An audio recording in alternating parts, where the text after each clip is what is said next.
Diqqat, shoshilinch xushxabar.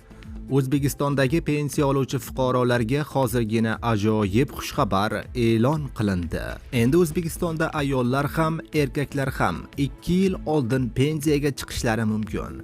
Videoni oxirigacha ko'ring, batafsil ma'lumotga ega bo'ling. Assalomu alaykum, hurmatli tomoshabinlar. Tezkor yangiliklardan, birinchilardan bo'lib xabardor bo'lishni istasangiz, videorolik ostiga like tugmachasini bosib qo'yishni unutmang. Like bosgan insonni Xudoyim doim qo'llasin. Diqqat, xushxabar. O'zbekistonda ham ayollar, ham erkaklar 2 yil oldin pensiyaga chiqishlari mumkin bo'ladi.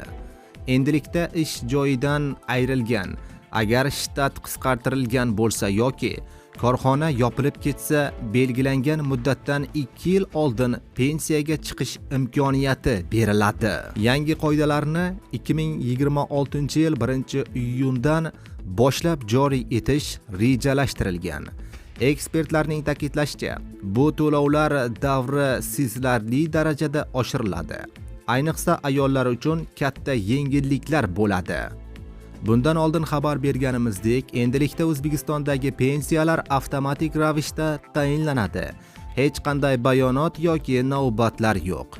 13 fevral kuni Oliy Majlis Qonunchilik palatasi birinchi o'qishda qonunni qabul qildi.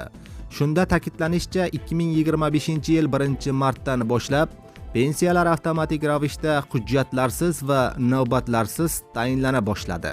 Bu qanday ishlaydi? Davlat organlarining o'zlari barcha kerakli ma'lumotlarni almashadilar va pensiya yoshiga yetgan fuqaro, erkaklar uchun 60 yosh, ayollar uchun esa 55 yosh qatnashmasdan pensiya tayinlanadi, deyiladi xabarda.